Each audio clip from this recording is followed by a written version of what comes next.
Okay, so can you hear me and see me, I hope? Yes, absolutely. Okay, perfect then. So we still have time. So let's begin in 8 minutes, I guess. Sure. Yes, we have 8 minutes. Yeah. So what we can do, we can also have some music being played in the Sure. background Sure. because this will be there in your page.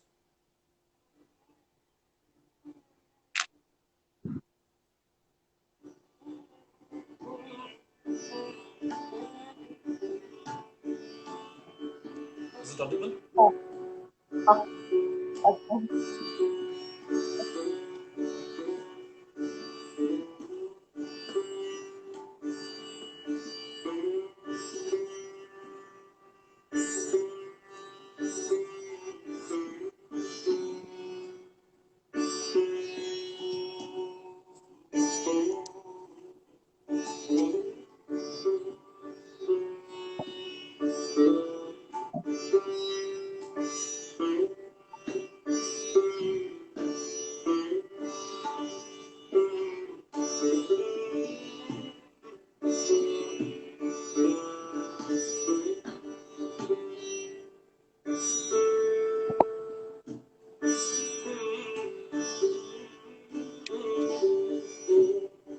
So Dada, how has your Sunday been going? Sorry. I asked, how has your Sunday been going so far? Good. Mm-hmm. In this situation, there is no other option. You have to stay home and Mm-hmm. stay with family and a lot of time for your own music and a lot of time for introspection and also a little bit of teaching and learning. Mm-hmm. So the music which is being played now. This is Mm-hmm. on Rag Jinjoti. Mm-hmm. This is from one informal music session with my friend Rahul Kovali in Bangalore. Mm-hmm. So Okay. then this we played in October 2019 when I was in Bangalore for a couple Mm-hmm. of weeks. Interesting. Nice. Okay, so I already see people joining here. Hello to everyone. We'll begin very shortly in, I guess, around 5 more minutes. So stay tuned. Sure. Yeah. How it has been for you the day Oh, today? well, it has been a little slow due to the COVID, of course, Mhm. and lots of dancing. Yeah. Yeah. Actually, this event has been the focus for Mhm. the entire day. I was looking forward. Yeah. Yeah. Totally.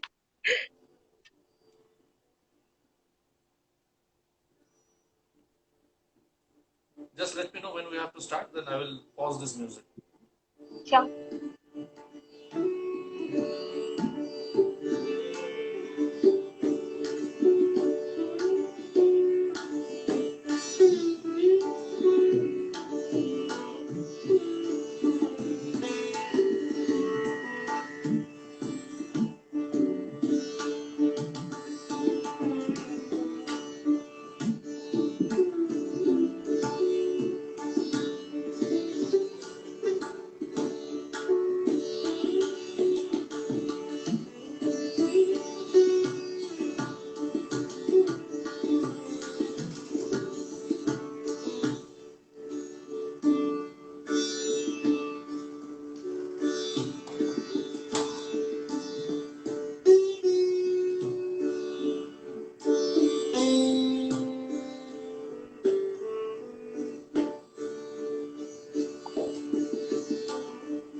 this video will be there for watching later, right? This will be there after our conversation is over.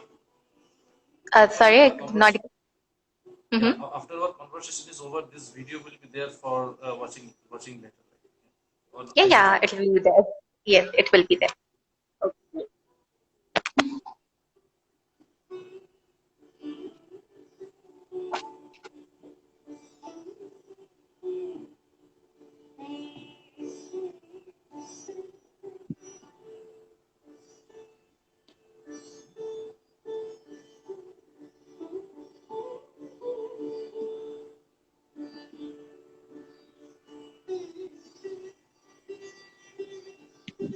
Dada, it's 9. We can begin now.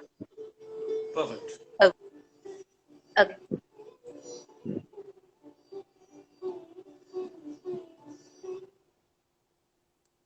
Okay. So, hello to everyone watching here right now and will be watching in the future. Welcome to the 14th episode of Sadhna Talks of Music. Today we have with us Mr. Ramprapanna Bhattacharya, who is a sitarist trained in the Etava Gharana. He has been trained under his father, Sri Ram Udar Bhattacharya, Sri Soumitra Lahiri, Pandit Kashinath Mukherjee, Pandit Arvind Parikh, and Pandit Amiya Kumar Datta. He is also actively involved in a corporate career. He has won numerous awards like the E. Kannan Memorial Award, National Scholarship in Sitar by the Government of India. Firstly, very, very thank you and welcome to the show. Good evening, namaskar, pranam to everyone watching this episode, and my thanks to you for having me here. And I have seen these episodes, past episodes. It is really an honor for me to be here. Thank you. Okay, so let's begin. My very first question to you will be that you were initiated into sitar by your father. So, what are the earliest memories of holding the instrument? Um, yeah, if I can go little back, even before holding the instrument, I want to tell you the background. Even before holding the instrument, how I was introduced to music. In our family, we had musicians, but none of them were professional musicians. Music, art, literature, all these things have been passion for my forefathers, and also my mother, grandmother, everyone. Uh, my great grandfather was a clarinet and sarangi player. Uh, Again, I mean, it was his hobby, so he used to love music. My grandfather was a poet. Even though he was chartered accountant, he was very a good poet. My father, pursued his career in a different world, but he learned sitar from I think late teenage, and he got opportunity to learn from many great sitar maestros. Including Ali Ahmed Khan, Ustad Ali Ahmed Khan Sahab, Ustad Mustaq Ali Khan Sahab, Pandit Gokul Nag, and Pandit Indralil Bhattacharya. My grandmother used to play sitar in her earlier days, and my mother, learned vocal music, Tagore song. In the Bengali families, Tagore songs, Rabindra Sangeet, what we call, is the integral part of our life. Um, my paternal aunts learned classical music from Pandit Jamini Ganguly, who was a very prominent figure in Indian classical vocal music in Kolkata. He was disciple of Pandit Girija Shankar Chakraborty. And my great grandfather Ramendu Bhattacharya, who was clarinet, used to play clarinet and sarangi. He Girija Shankar Chakraborty and Omyanath Sannal, all these great people were his friends. So they used to come to our house. So we had a cultural and musical environment, and also spiritual inclined environment. And in our home, every day evening we used to have kirtans. So since even before my birth, I was in the womb, mother's womb. This has gone in my ears because my father used to play sitar, and these evening kirtans, and all these were based on classical ragas. Um, I will give some examples. Like my earliest exposure to rag Todi, rag Purvi, even though I did not know it is rag Purvi and this is rag Todi, I used to hear all those tunes, rag based tunes in my childhood.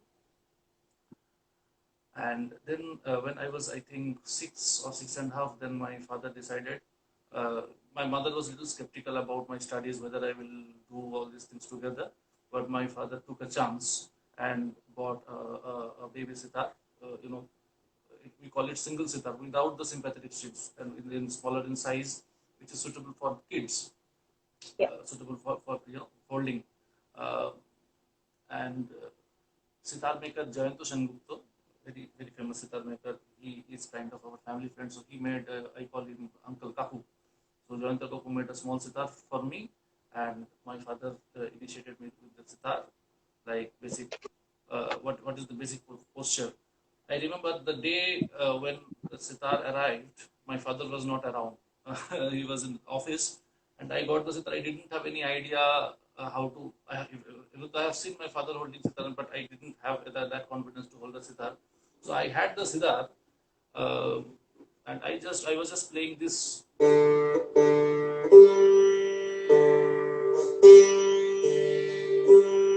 I remember that day when I had my first sitar, and my father was not around, and what I did, just sa and ma. I was doing just like Tanpura, and the sound of the sitar was so fascinating. I did it for quite some time, and then when my father came back from office, then he actually told me how to hold the sitar, how to sit, the sitting Mm-hmm. posture, and the hand setting and all those things he started showing, and gradually it started. First thing is after holding the sitar with proper position and hand posture.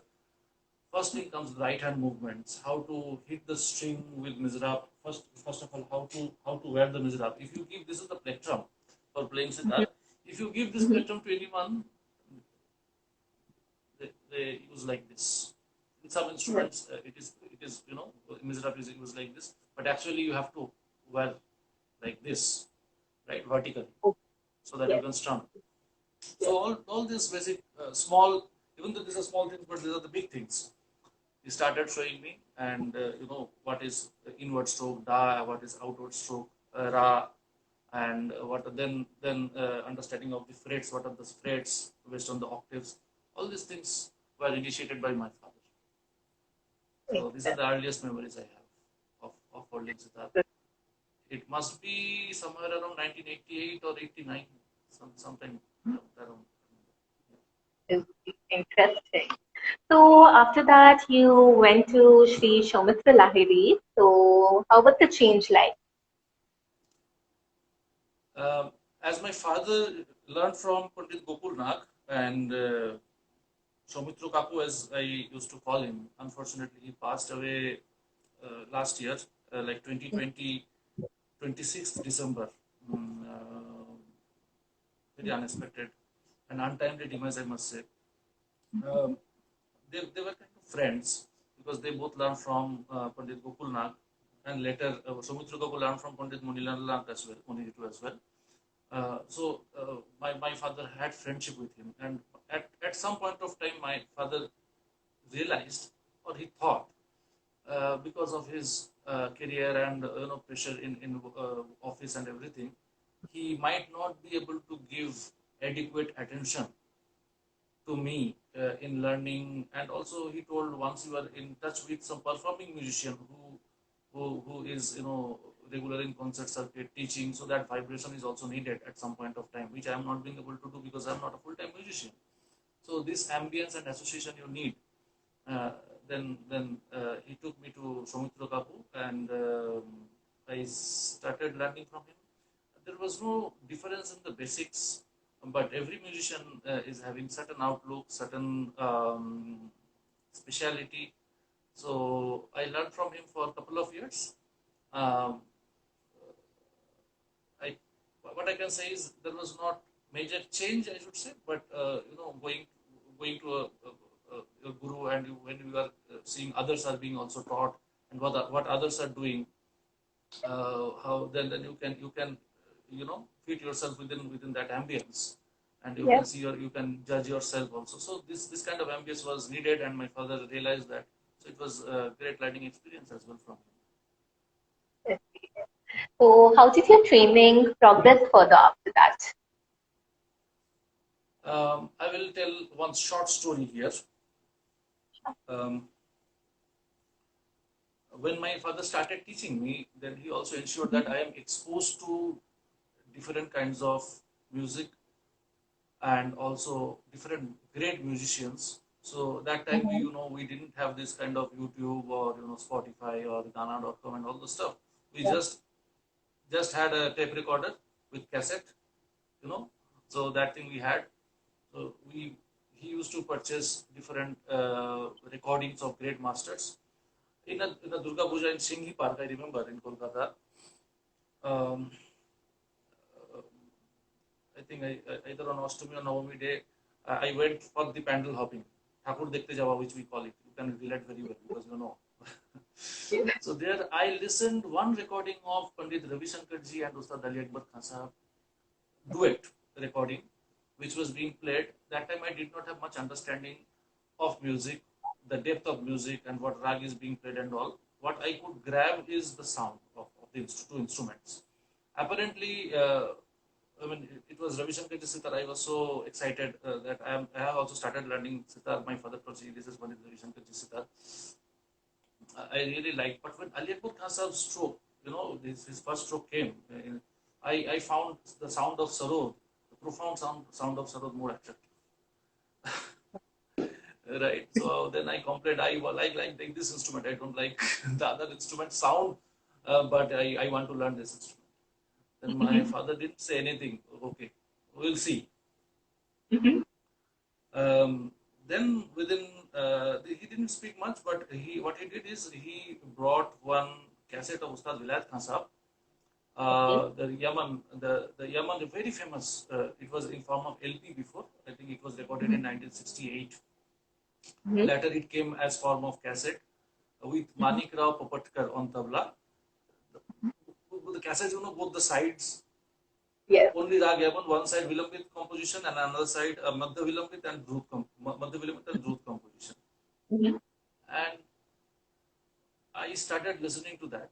And at that age, um, I started finding different colors and forms in that recording. So I started listening multiple times. And when I finished listening to the entire recording, I told my father, it is thank you for introducing me with sitar, not with any other instrument. So that has been a great motivation, and the recording itself is a taleem. If mandatory recording for any sitar players, irrespective of gharana or anything, Mm-hmm. then my father, realized where my inclination is, and he started purchasing more records of Vilayat Khan Sahab. Then my second recording was Mand Bhairav and Mishra Mand with Ustad Zakir Hussain. Third recording was Darbari Kannada with Pandit Shankar Ghosh. And then Shahana Kannada with him on sitar and Sujat Bhaiya on surbahar with Pandit Shankar Ghosh on tabla. It was recorded in Taj Mahal Hotel, somewhere late 80s or early 90s. So in this way, I clearly remember the sequence of the cassettes he purchased. And even though I was learning from Pandit Soumitra Lahiri, gradually I was more, fascinated and got inclined towards Ustad Vilayat Khan's music and his style. So there was a time when there was a kind of a conflict within myself, like the whatever I am learning and style I was learning, even though I was liking it, is not like that I was not liking, but I found that my inclination is more towards concept style and Yes. that style of sitar playing. My father did not get chance to learn from Ustad Vilayat Khan's Gharana, but he was diehard fan of Vilayat Khan Sahib after he listened his recital on Rag Puriya in Kala Mandir. I think either Karamat Khan Sahib or Mahapurush Mr. Ji on tabla, I don't remember. And he didn't miss a single concert of Pandit Nikhil Banerjee and Ustad Vilayat Khan Sahib. He had a group of friends, you know. So after the work and all those things, whole night concert, watching, attending the whole night concerts and everything, fascinating stories are there, from him. So then, this I told about Sitar maker Jayanto Sengupta, Jayanto Kapu. So in their shop, we were fortunate. My father was fortunate to meet, uh, Kashinath Mukherjee. I call him again Kapu. He's father of my sitar player friend Arvind Mukherjee. He was already learning from Pandit Kashinath Mukherjee for quite some time.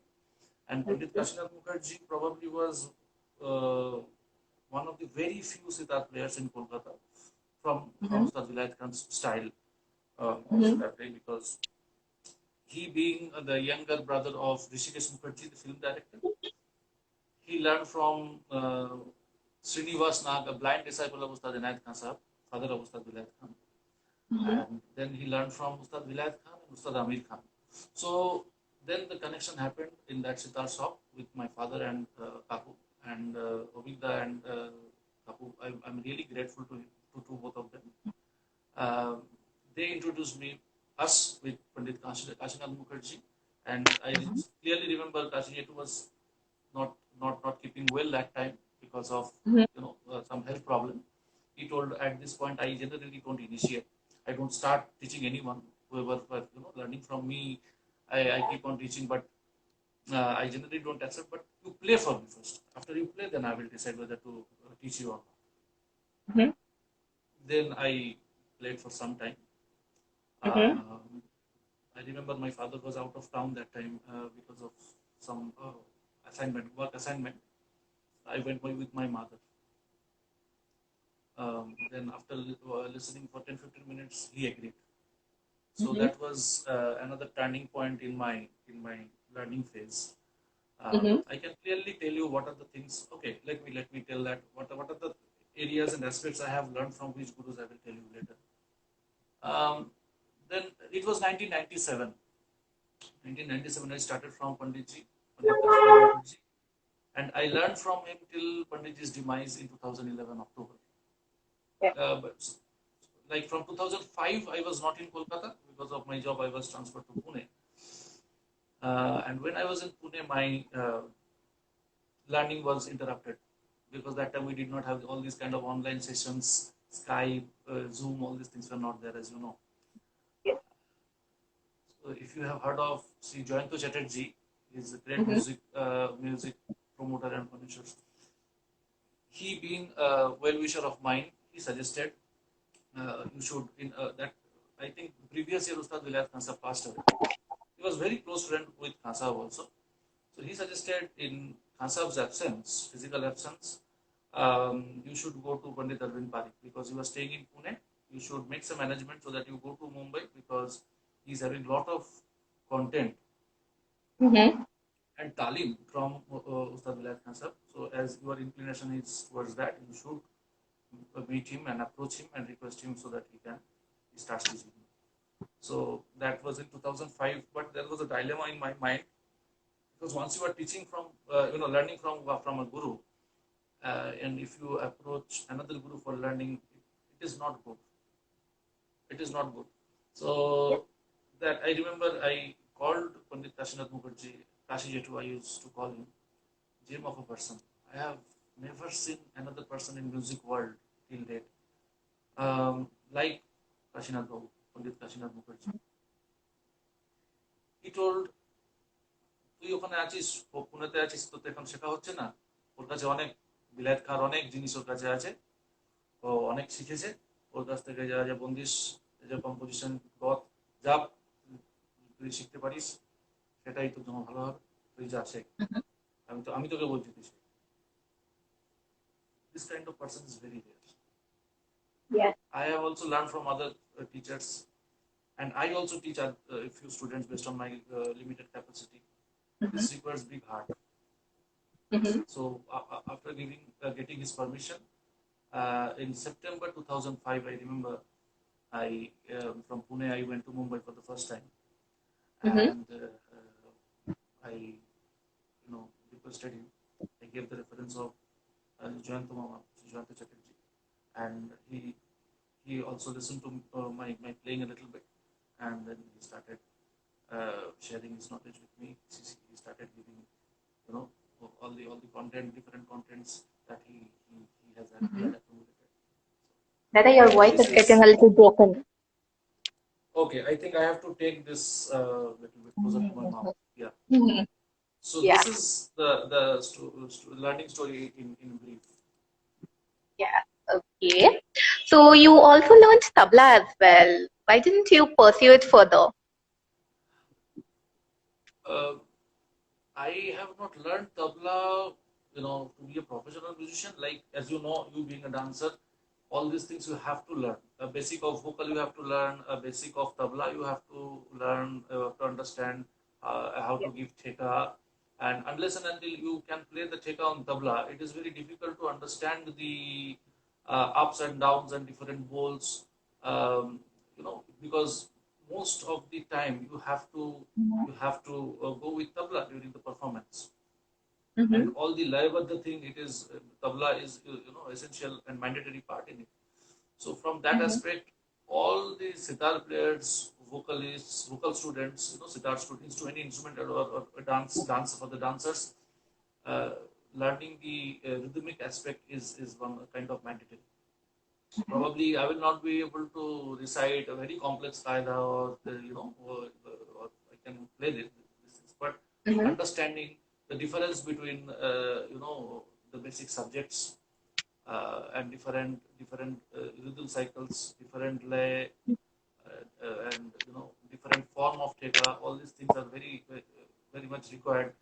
Nowadays we have this electronic tabla app, but that time all these things were not there. That is the first thing. Second thing is, if one you have a teacher who Yeah. accompanies you and who actually guides you how to pick the composition from where all these things start, and all doing all the things, how to follow the tabla bowls when you perform.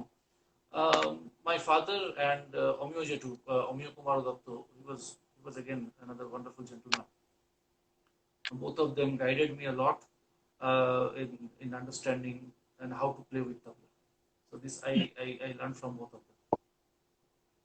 Okay. So you're a holder of dual career. So how do you manage it all? It is very difficult. First of all, it is Mm-hmm. very difficult. I fully agree with it. But um,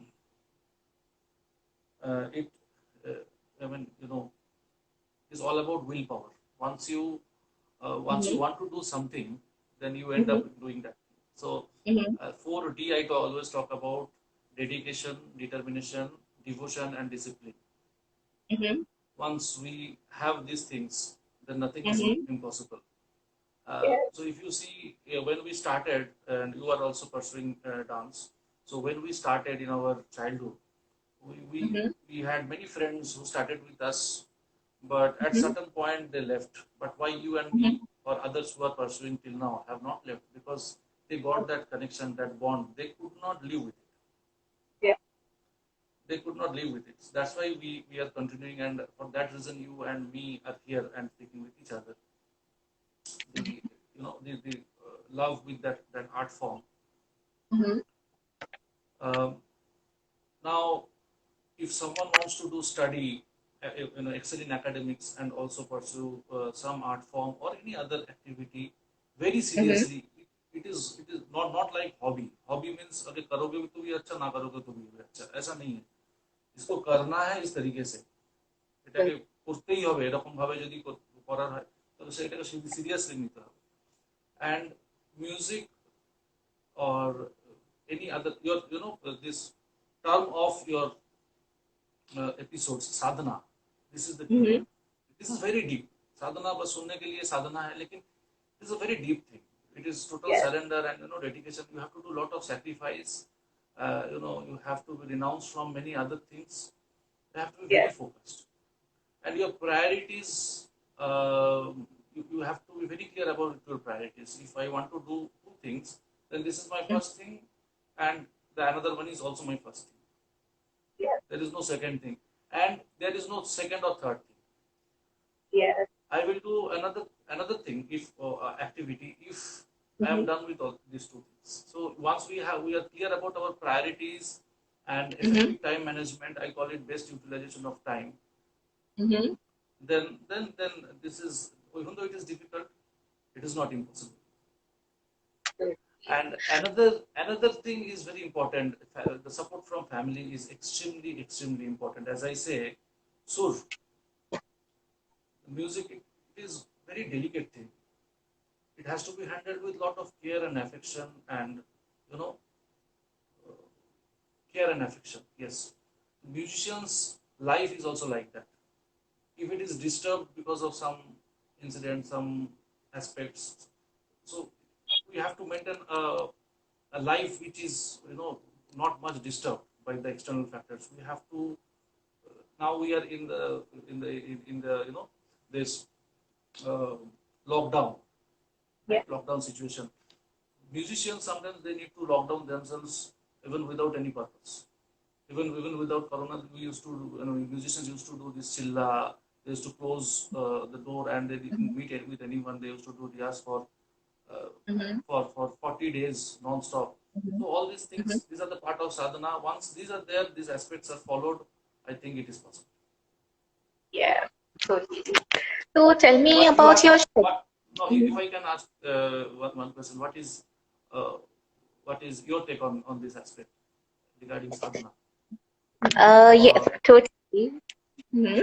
Yeah, of course, sadhana is very important. But since I'm a board student who's going to give ISC next year, it's going to be like a 50-50 for me now. But yes, if you want to do it, you have to make it the first. Chance should be also first, studies should be also first. right. I say if you don't think it is as 100, entire thing as 100 and think it as 50-50, Mm-hmm. we need to think it as 200 and we think it, divide it as 100 and 100. Yes, So totally. we For have to the. give 100% for both. Because Mm-hmm. when you are on stage, the audience is Mm-hmm. not bothered whatever you are doing, whether you are pursuing any other career, whether you are IAS officer or scientist or, Mm-hmm. no one is, the audience will not spare. If one turn Mm-hmm. is missed, one note is missed, goes off Mm-hmm. key, or if you miss a bit while dancing, no one will spare. कि आपका IC exam है, final exam, no one will spare. Again, when when I am working for some organization, some boss, or some company, if I am professional doing something else, they will also Mm-hmm. not bother or not care whether I am playing sitar for 2 hours a day. They will not give less work for me, right? Their That's expectation fine. is also 100%. My audience's expectation is also 100%, and not only that, Totally. my own expectation from me should be 200%. Yes, of course. Of Yeah. course, of course. Yeah. So I was asking that how is your schedule like on your work days? It was different before, it is different now because of corona. Now having laptop at home and internet connection, which is in a way reimbursed by your organization, your 24 hours is Online. no yeah, yeah, online. So the expectation, there is no travel time Mm-hmm. from home to office, office to home. There is, so every time you should be ready with to Mm-hmm. join meeting request and all these things, expectations. But there are different phases and depends on which customer you are working for and all those things. But Mm-hmm. after corona, things are little difficult in this aspect. Again, on the other hand, as I am at home, if I get some gaps between two activities, like so Mm-hmm. suppose I have a meeting, but I am done with the preparation for the meeting and I am done with the my Mm-hmm. target, and Mm-hmm. that time I can utilize in music or doing some other Yeah. constructive things related to music. So Mm-hmm. so but at the end of the day, I need to be prepared with my deliverables and uh, the assigned tasks. There are many other responsibilities. Once you get senior, you will get added responsibilities. So typically, it's depending on the customer for which we are working. I was working for one bank, financial organization um, from eastern countries. They start their day. I mean, it is 7 a.m. for us. So from 7 a.m. we used to have meeting and everything. So accordingly, I have to twist my schedule based on my work schedule. And there are phases where we generally end up in working for long hours because of some delivery pressure, tight timelines. And so in those time, it is very difficult to continue your daily riyas. That's why I have come up with some strategy so that I don't miss my riyas. So in our practice regime, what I have done is I have come up with 3 segments. One is mandatory. Second part is essential, and third part is nice to have. So on the most hectic day, I ensure that I open my sitar box, I take out the sitar, I tune the sitar, and at least I play for 15-20 minutes minimum. Minimum 15-20 minutes, and play something so effective and so well planned that my ability of execution is not impacted in adversely because of not playing. Because in music, whatever level you achieve, even if you don't practice, continue practicing, you deteriorate it from that level. So to keep up to that level, your own expectation, regular practice is very much required, and that also helps you to increase your level. But that comes later. But if you don't practice daily, being a dancer, if you don't practice daily, your level deteriorates. You cannot execute. Your knowledge is there, but it is a performing art. ये करने की चीज है, बोलने की नहीं, पढ़ने की नहीं. তো अगर नहीं প্র্যাকটিস नहीं होता है तो যদি প্র্যাকটিস যদি না হয় তাহলে এটা তো করা যাবে না, সেই সেই দক্ষতার সাথে সেটা করা যাবে না. So regular practice is important in that way. Correct. So I do that mandatory thing in my most hectic day. So no practice for me means practice for 15-20 minutes, and the same thing I tell my students also. Then essential things, and then nice to have things in a holiday, or when I am getting more time in music, then I will do all the nice to have things, but I don't miss the mandatory and essential things in practice. That's why I have come up with a plan in different phase of the projects and in my workplace, how I will manage my practice. Music practice. Lovely. Okay, so Dada, Ichaba Indadkhani Gharana has a major aspect called the Gaiki Ang. How were you trained in this? Gaiki Ang, let me tell you, this has been a revolutionary concept which was introduced even before Ustad Vilayat Khan Sahab, but it was done in a huge extent by Khan Sahab. It started even in the time of his grandfather Ustad Imdad Khan Sahab, and in the time of Ustad Inayat Khan Sahab. But in the time of Ustad Vilayat Khan Sahab, what he did is he did a lot of changes in the instrument, and he brought many nuances of vocal music into instrumental playing. And there are certain controversies also with this, which is not so nice, because people have different aspects and different understandings of the same thing. Now, few people say, দেখো গানই তো হচ্ছে mother, গানের থেকেই সবকিছু এসছে, instrument পরে এসে প্রথমে গান. So गाना से सब कुछ आया है. So everyone is playing Gaikiya. That is true because it was vocal music at the beginning, and then we had different instruments to accompany the vocal music, and gradually these instruments came up, and their own playing style and technique evolved with time, with generations. And this sitar, current form of sitar and sarod and sarengi, or all those things, whatever we are listening to or playing, took their own shapes, like today. So initially it was vocal music, but in sitar, in the strumming instrument like sitar, this sustenance, what happens in sitar, it is very important to understand. So once I am strumming, the resonance sustains for some time, and after that it fades out. Till the time the string vibrates, it remains, and after that it disappears. The sound is gone. Yeah. So with this kind of setup, it is very difficult to emulate the sustenance of human voice, where you are singing. I am singing.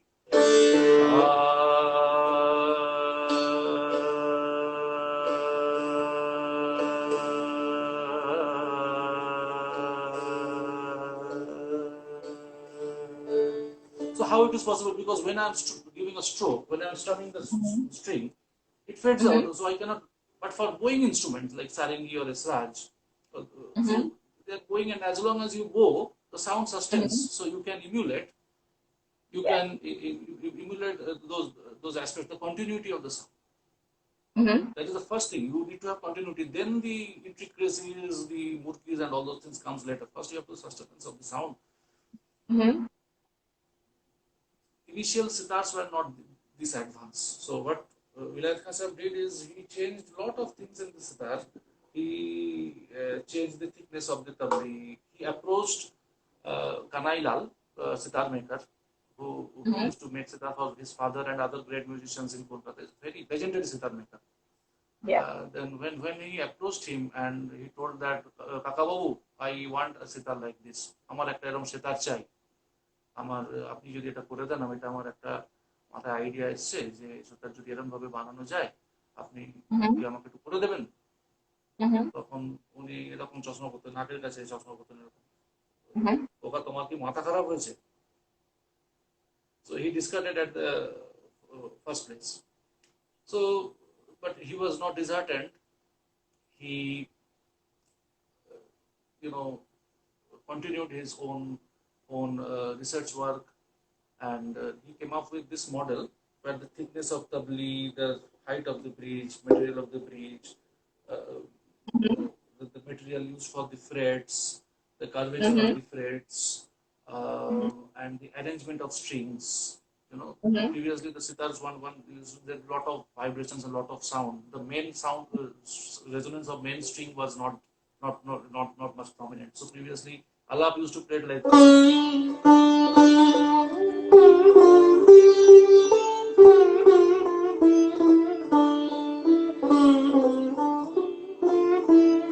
this kind of Alap used to be played. And all the sitar guts, what if you listen, even though like that time we didn't have the scope of having long recordings, only 3.5 minutes recording, you will listen to the compositions mostly.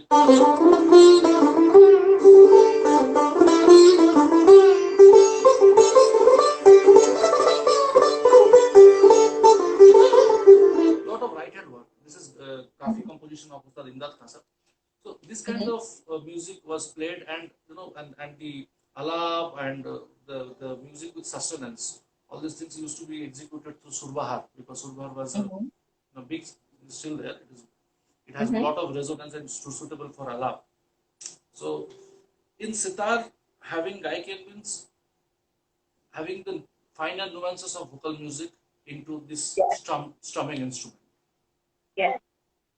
Nowadays a lot of things are being done with slide guitar and everything, with with some other pickups and everything, but be kudrati.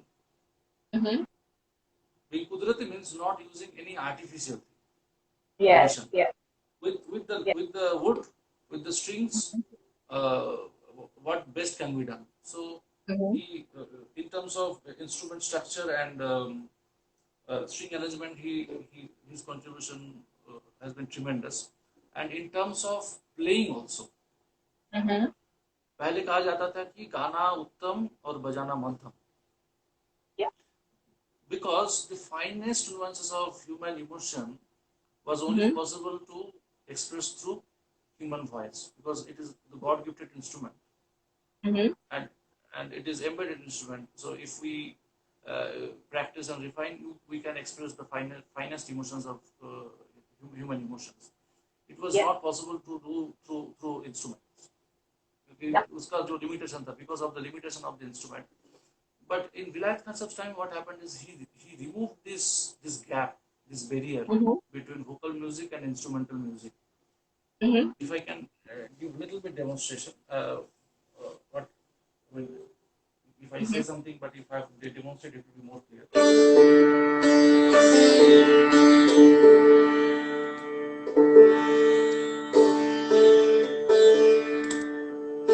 Sound is fine.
Sustenance of the sitar, it increased a lot, and previously it was mostly right hand based music, and he introduced a lot of work on in left hand and a lot of mean and murki in left hand, which was very closer to the vocal music.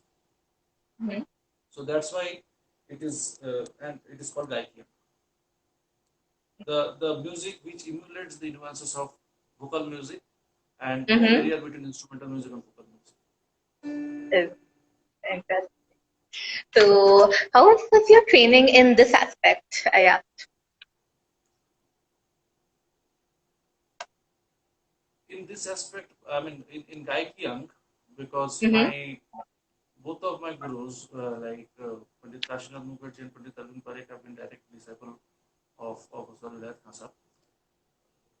I think this aspect has been mostly taught by my father and Pandit Kashinath Mukherjee.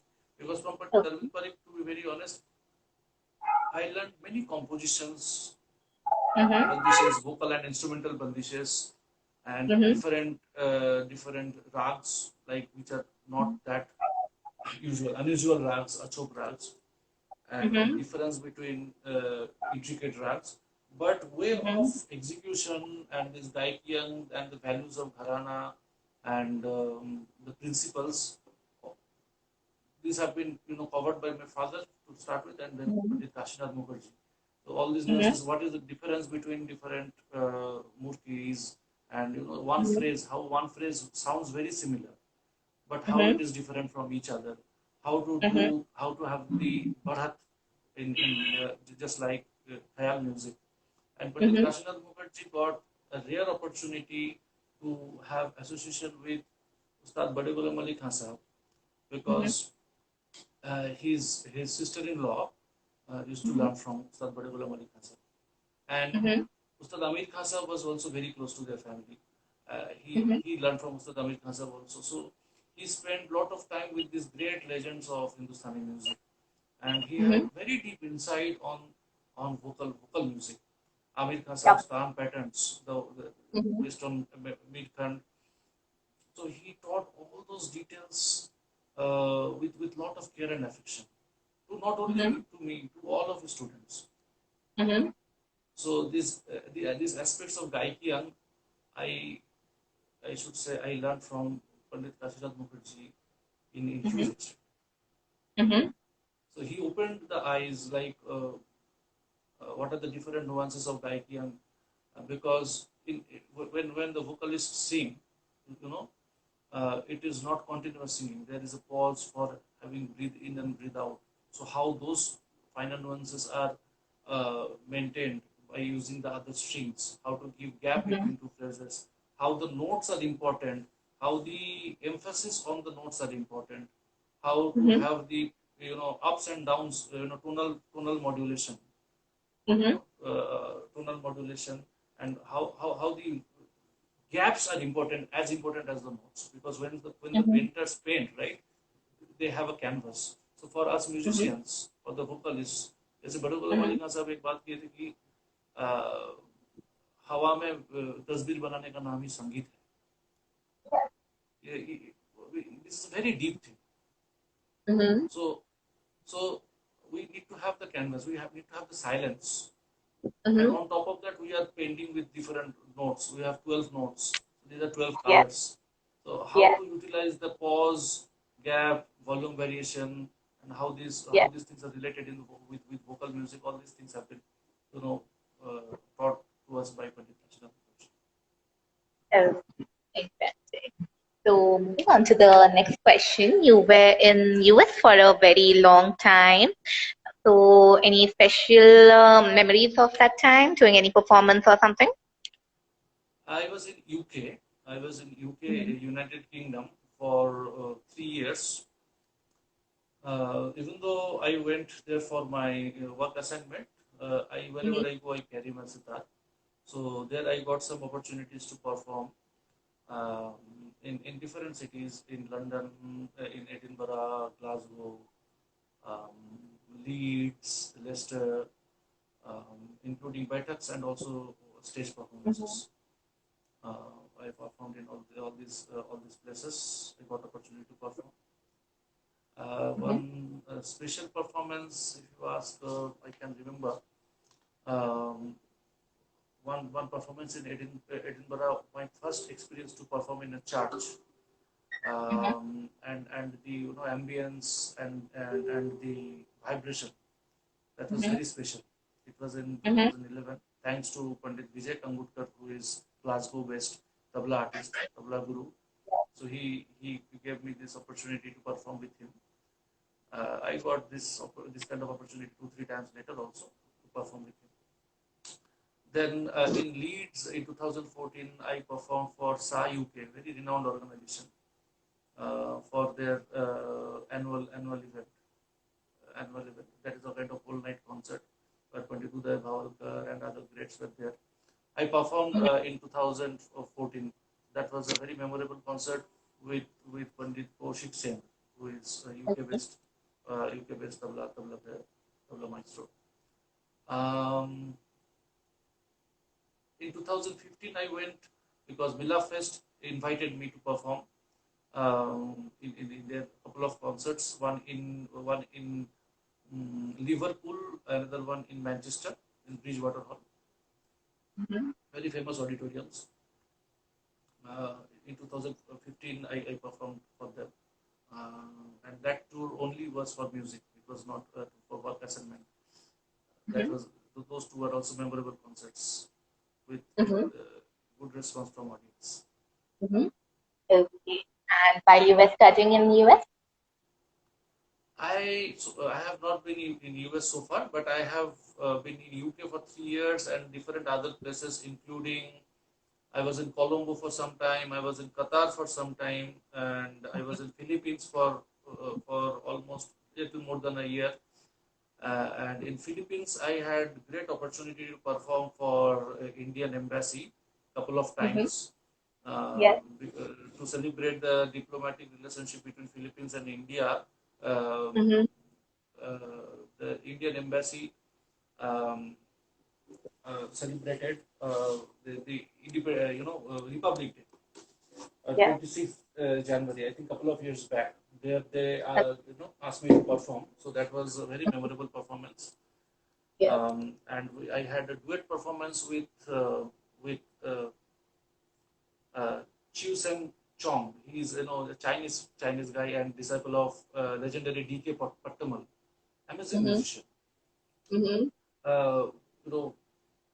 That was a Karnataka. That was the first kind of concert for me, a duet between Karnataka and Hindustani. I played sitar and he sang different ragas in Karnataka with mridangam and tabla. So that was also a very memorable concert, which happened in Embassy of India, Manila, Philippines. Interesting.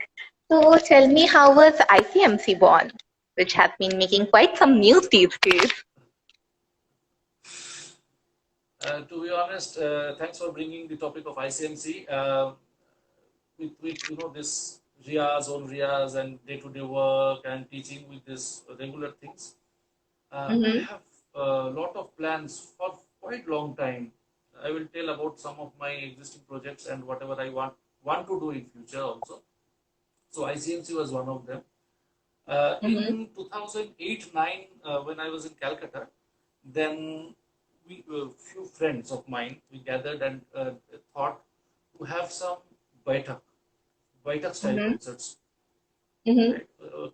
Close gathering where with the um, musician performing and audience, sitting close by, because that kind of response and ambience is very special. Uh, Mm-hmm.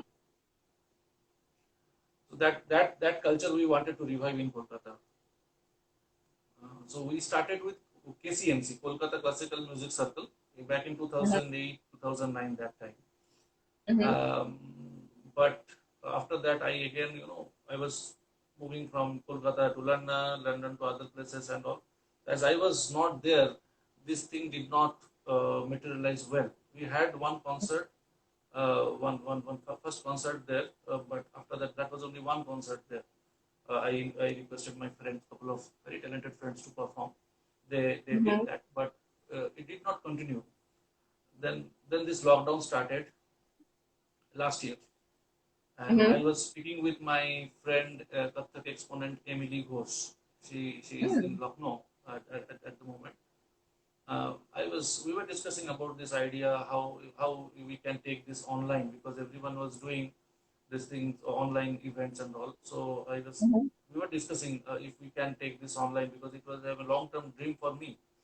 And then she told, why don't you start with Pandit Kishan Maharajji's birthday celebration, which is in the 3rd September. Mm-hmm. Then I told, this is a wonderful idea. Then 3rd September and 28th August. 28th August is Vilayat Khan Sahib's birthday. And you will be surprised to know Pandit Kishan Maharaj and Ustad Vilayat Khan Sahib both were born on Sri Krishna Janmashtami Day. That's why Kishan Maharaj's name was Kishan, because of this, because he Mm-hmm. was born on Janmashtami Day. And Ustad Vilayat Khan's Hindu name was also Kahan Singh. It was given by Maharaja Gauripur, Brajendra Kishore Raj Chaudhuri, who was disciple of Ustad Inayat Khan Sahib, Ustad Inayat Khan Sahib. So Yeah. his Rajput name is Kahan Singh, because he was also born in Mm-hmm. Janmashtami. So coming back to ICMC discussion, so then we decided, okay, we will do a joint celebration, birthday celebration of Ustad Vilayat Khan Sahib and birthday celebration of Kishan Maharaj, 8-day Mm-hmm. celebration, a long Mm-hmm. celebration. And then we started approaching to the right people for Ustad Vilayat Khan Sahib's birthday celebration. We spoke with Zila Didi, Choti Bahan, Zila Khanji, Vilayat Khan Sahib's younger daughter, and a couple of his very senior students, Ustad Dharamveer Singh ji from UK, and Pandit Harvinder Sharma ji, who is based in, I think, Jalandhar. I think. Mm-hmm. So, uh, but our good luck, all of them agreed instantly to be with us with this noble cause. Everyone was very encouraging, and then I approached. We have a close group, Vilayat Khani Music Parivar. Uh, Mm-hmm. we the disciples of this particular lineage of sitar playing. So I shared this idea with them, and they were also ready to participate. They told, okay, we will perform in memory of Khan Sahib. So Mm-hmm. it started like that, and the entire thing was planned within the range of 15 to 20 days, not more than that. And and we started like that. And for Pandit Kishan Maharaj's episode, we approached Pandit Puran Maharaj ji, son of Pandit Kishan Maharaj ji, Pandit Sanju Mm-hmm. Sahai ji, Mm-hmm. UK-based Benares, tabla maestro, and he is Mm-hmm. direct descendant of Ram Sahai ji, who was founder of the Benares Gharam. Mm-hmm. Right, right. So this Sanju Sahai ji, and then Pandit Arvind Kumar Azad, who is Pune-based tabla maestro, disciple of Pandit Kishan Maharaj ji, and also Yes. we wanted one tabla maestro who is not member of this lineage directly, but we wanted to showcase how the Mm-hmm. other gharana maestros also think and respect these great legends. There is no barrier of gharana once it is music. It is, Yeah. So we requested Ustad Akram Khan Sahab, the tabla master from Raga Gharana. So he also, everyone was kind enough to agree and come online and remember Pandit Kishan Maharaj ji and their own experiences and the greatness of these legendary musicians. So the first episode went very successful. We got huge response with this Yeah. event, and we had performers also performing for this event because I had few friends, including Rupa Panesar, Amjad Hussain, then Arvind Mukherjee, Sampaj Wardar, everyone individually, Asim Chaudhary, Pandit Abhinanda Shaurikar, then Kajol Chatterjee, everyone performed for Khansa's memorial and for Panditji's, for Kishan Maharaj's memorial also many young tabla players agreed to perform. Then we celebrated Pandit Shankar Ghoshji's birthday, where again stalwart musicians helped us with their promo videos, including Pandit Anand Chatterjee, everyone. Then we celebrated the birthday of Pandit Nikhil Banerjee. So this is going in this way, and the last session we had yesterday on Ustad Bade Ghulam Ali Khan Sahab's in Bade Ghulam Ali Khan Sahab's memory, because this month of April is his birthday and the death anniversary both. So we celebrated that yesterday, and we have some plans, future plans also. We had one session on Kathak, and we had one very unique session with Hidayat Bhaiya, with Hidayat Khan ji and Alam Bhai, Alam Khan. When, Yeah, I guess. yeah, last month I think. Last month in February 13th, I think we had this. Because these two great maestros, Ustad Aliakbar Khan Sahab and Ustad Vilayat Khan Sahab, they had very unique relationship with each other, lot of mutual respect, and when they performed together. So when Hidayat Bhai and Alam Bhai are coming together and talking about their fathers, it was very special thing, special moment, and this kind of thing has not been done before. That's what this uniqueness we are trying to bring in ICMC, so that it remains documented, because this life and teaching and philosophy of these great musicians who not sacrificed. It is sacrifice once you think you are doing something for others, then it is sacrifice. But once you do something for your sadhana, it is not sacrifice. They dedicated and devoted their own life and everything for music, and they reached such a level. And if we are listening to their music, that is fine. But unless and until we learn the aspects of their life, their teaching, and everything, then it will remain incomplete. There are other government organizations and other, I should not take any name of any organization. They should have done all these things. But now we are empowered with, with our 4G internet connection, with smartphones, with internet in place, with social media. Now, whatever we think as right, we have right to do that. So that is the idea, and that is the small koshish, I should say, small attempt from few of us, me, Emily, and few of us, to preserve this and document this for future generations and for us to learn. Okay. So what are the plans for next month? Generally, what we are doing is we are not planning for every month. We are actually targeting for certain milestones. We are planning. We will announce that, because the plans are not yet very concrete, because we have just completed the last episode yesterday. So we will gradually publish this in our page. We had couple of plans which is taking little time to materialize, because of engagement because it is a task where you cannot do of your own. You have a lot of dependency of others, their comfort, because they are coming, they need to be, in their terms and conditions. Like if when I say the terms and conditions, don't think anything else, their availability and the availability. So one thing we thought of is to have one session on Pandit Nikhil Ghosh and his family. Because in his Pandit Nikhil Ghosh was a great tabla guru, and Tabla maestro, and in his family, including his brother Pandit Pannalal Ghosh and his sons Dhruvo Ghosh, Noyanda, and everyone. So many instruments, so many styles, and so many association of so many musicians, their own experiences, and experiences with other great legends, including Ustad Ahmed Darupa Sahab, Ustad Amir Hussain Khan Sahab, from all the fields of music, vocal, instrumental, dance. There, to have one session with Pandit Nayan Ghoshi. So that is there in our plan. Second plan which I had was to have a session on Lucknow Gharana of Sarod, right? So we have Ustad Irfan Muhammad Khan Sahab, who is now in Kolkata, to have a session with him with more information and insight on the. It is a very unfortunate. It is almost getting extinct. That type of Sarod, and because they have a very great lineage of instrumental music. Ilyas Khan Sahab was a very great sitar player. Sapatullah Khan Sahab was a great sitar player of his time. So how their style was, what were the specialities of their gharana and the insights, and to spread those words.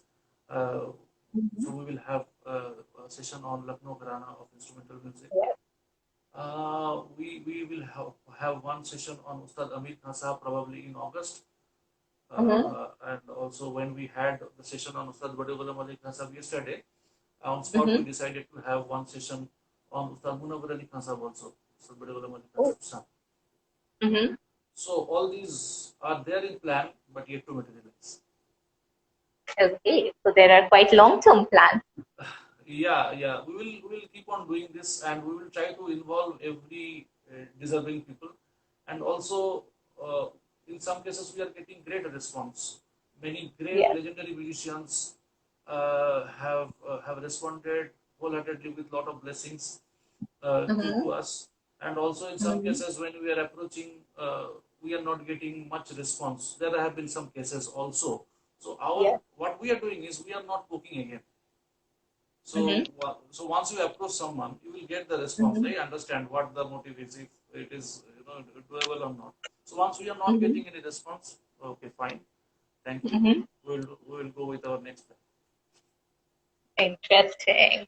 And it also helps to make people aware, because now Bollywood is discussed widely. Indian classical music is not as discussed as Bollywood or Western. It will never be, actually, Kaushiki. If you see this classical music is, I mean, there can be debate, okay?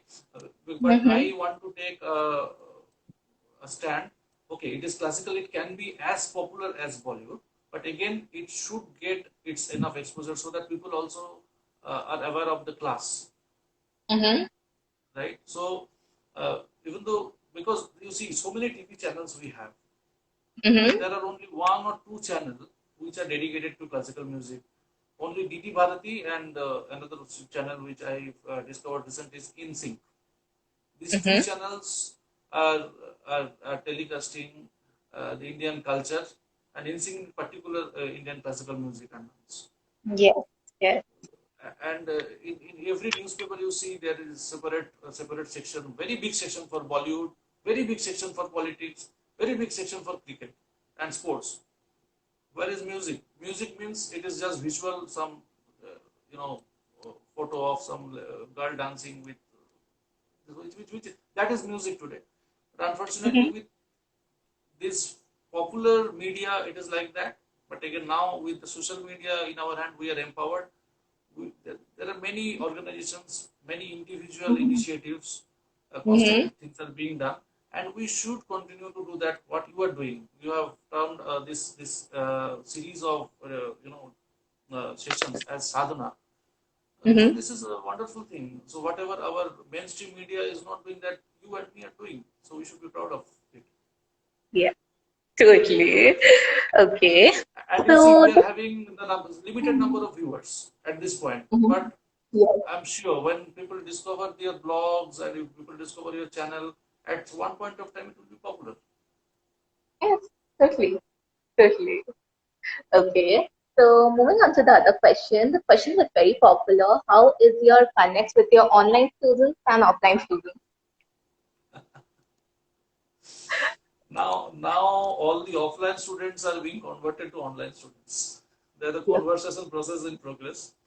And I started teaching when I shifted to Pune, to be very honest. Uh, Mm-hmm. in 2005, one of my tabla player friend there, Sri Soumitra told, okay, there is a girl who is very interested to learn sitar, and she has musical family, but she does not have any guide here because we don't have many sitar players here. So can you initiate her to sitar? Then I started teaching in 2005, and I started teaching online in 2011. One gentleman from Baroda approached me to teach his daughter, uh, and he was very definite that he wanted me to teach her daughter, teach his daughter. Mm-hmm. So Mm-hmm. so from 2011 I started teaching her. So online teaching is it is not like that we just started in the pandemic time. So I am teaching it for quite some time, 10 years by now. Mm-hmm. Once you have good connection, and Mm-hmm. if you are in silent zone, you both are in silent zone, I think Mm-hmm. online teaching can be as good as face-to-face session. Focus of the learner, what it matters, Mm-hmm. and the eagerness of the guru to share, right? Yes. So once it is there, whether it is offline or online, India, it does not matter. Mm-hmm. It will be effective. And Mm-hmm. another point, um, it is very difficult to initiate. Like if someone Yes. wants to start learning how to hold the sitar, how to wear mizrab, how to have your fingers. Once someone is learning face to face, all these things are very easy to Mm-hmm. explain, very easy to Mm-hmm. absorb. But Mm-hmm. it is little challenging to do online as this thing, like to initiate someone to sitar playing. But again, it Mm-hmm. is not impossible because I have done that. Mm-hmm. Okay. And another aspect is little difficult if someone does not have ability to tune the instrument. Mm-hmm. थोड़ा up करो, थोड़ा down करो, तानपुरा को on करो, ये करो. So all these instructions we have to give. So whatever I could do within 30 Mm-hmm. seconds, I take 5 Mm-hmm. minutes. So all this, if we consider all these things, then I mean it is better to do something than nothing. In pandemic time, what we can do? We will stop teaching. No one will learn anything. So we should not do. And also with online teaching, the barrier of distance is not there. So many students are learning from US, so many students are learning from Europe, so many students are learning from other parts of the world with Mm-hmm. good internet connection. It's fascinating. It's Mm-hmm. fascinating. Okay. So, like the ones who are just beginning on learning how to hold the instrument and all, how do you guide them online? If they're in my town, I suggest them to come down for initial Okay. couple of sessions, and Mm-hmm. also whoever wants to like in Hyderabad. I mean now in Hyderabad, Mm-hmm. people stay very far, 35, 40 kilometers away, right? So I suggest them, okay, you have 3 online sessions a month, but 1 face-to-face session. Try to come once a month. This way, Mm-hmm. um, you need to have if you want to initiate someone with holding the sitar, hand postures, and all those things, then you need to Mm-hmm. have full projection so Yes. that the student can see you from top to bottom, starting from how you are sitting on the ground, Mm-hmm. how your uh, legs are cross-legged, you are sitting cross-legged. What is the angle your the legs are, Mm-hmm. and how you are holding the sitar. All these things I explain very vividly. Okay. In this window, it is not possible because you are just can see in this Instagram Mm-hmm. live. You can just see. Yeah, so this is not impossible. It is doable. It takes little longer time than usual uh, if you Mm-hmm. do face to face session, but I have done that for more than 4 5 students, and they are playing sitar well. So, so have they taken up sitar as a profession? Mostly no. Mostly no. not as profession, but they're performing. They're performing. They have something else. Because having music as profession, it is getting very difficult day by day.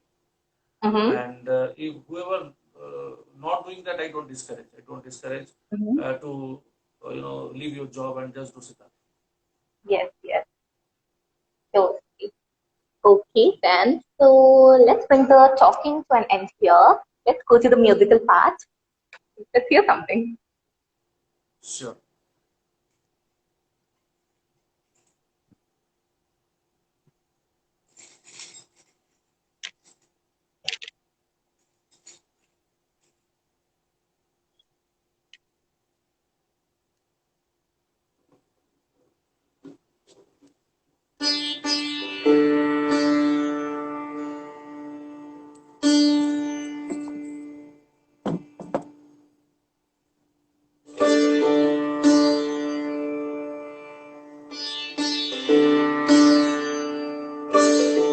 Is it audible proper?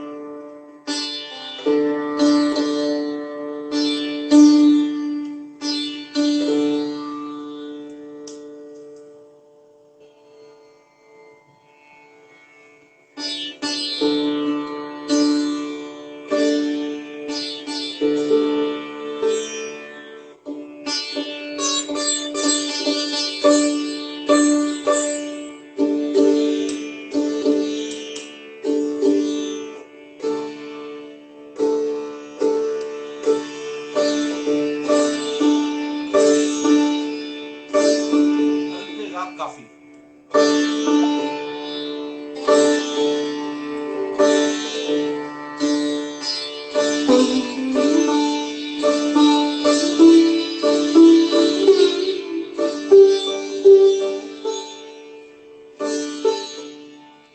Sound better now or this is better? Which one is better? This is better. This one is okay or previous one? This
very, very beautiful. It's like being in an ecstasy when hearing you.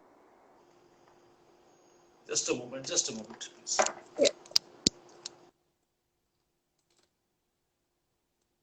Yes, sorry. Yeah, I told it's just marvelous. It's like being in an ecstasy when one hears you. Thank you. Okay, then. So before we end this, any last words?